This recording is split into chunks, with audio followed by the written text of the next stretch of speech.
Headphones on for best experience.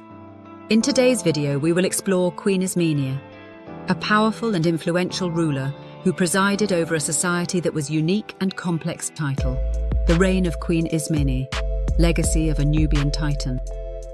Peace to the Queen Ismenie, who ruled over a sovereign realm in the eastern corridors of Nubia during the transitional period between the Late Bronze Age and Early Iron Age, circa 1100 BCE. Her dominions stretched from the cataracts of the Upper Nile down to the southern frontier of Kushite-ruled territories, where trade, metallurgy and temple building converged into a singular engine of power. Her name, carved into diorite and inscribed on obsidian tablets, was synonymous with law, prophecy and iron will. A bloodline and ascent to power, Ismenie descended from the house of Tamaraki, a dynasty born of priest-kings and divine seers. Her mother, Queen Zerai, was the last matriarch of the Temple of Wasret, goddess of stability and order.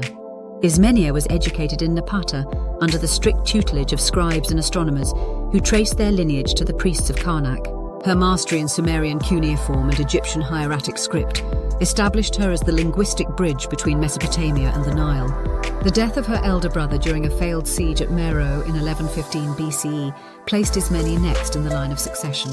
Despite the patriarchal customs of her era, the High Council of Nubian elders and seers affirmed her claim, citing the Oracle of Jet and the eclipse omen recorded months prior. Military strategy and expansion. Ismenie consolidated power swiftly.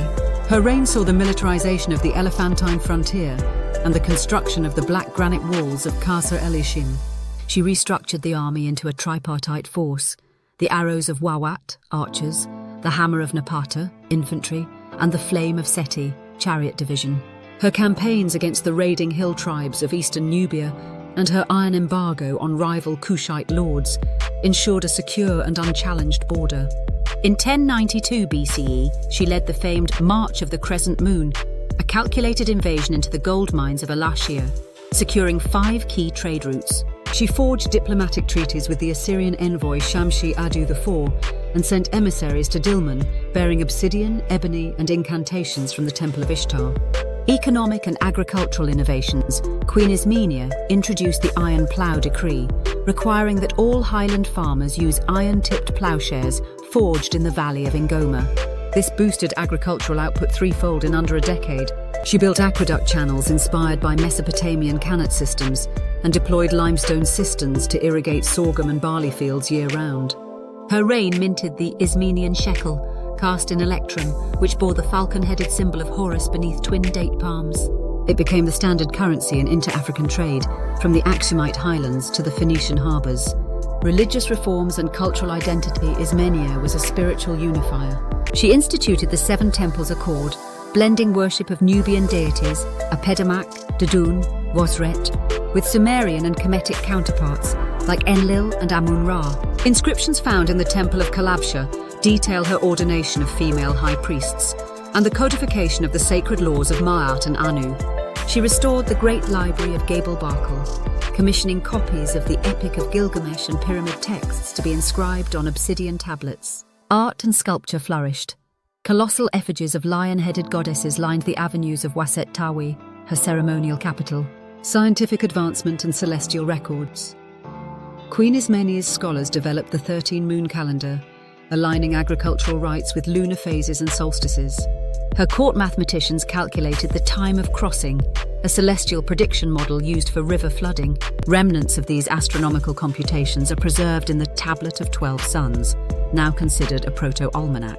She invited Babylonian physicians and constructed the House of Breath, a healing sanctuary where ailments were treated through herbal decoctions, incantations, and early surgical techniques involving copper blades. Resistance and trials. Toward the latter part of her reign, resistance stirred in the east under warlord Abrazil of Kerma. His rebellion, fueled by jealous elites, culminated in the Battle of Dunesh Aber in 1076 BCE. Ismenie, already in her 6th decade, personally led the chariot charge and captured Abrazil alive, issuing a decree of restorative justice rather than execution, a turning point that redefined Nubian governance. Legacy and departure. Ismenie died in 1068 BCE. Her tomb, hidden beneath the Valley of the Black Star, remains undiscovered. Yet her legacy lived on in temple hymns, border fortresses, and lunar calendars that guided generations. She was canonized in Nubian oral tradition as she who commands iron and light. Under her vision, trade expanded, science flourished, women ruled, and unity was forged across cultures once divided by script, stone, and sky. Kindly click like, subscribe, and share this channel.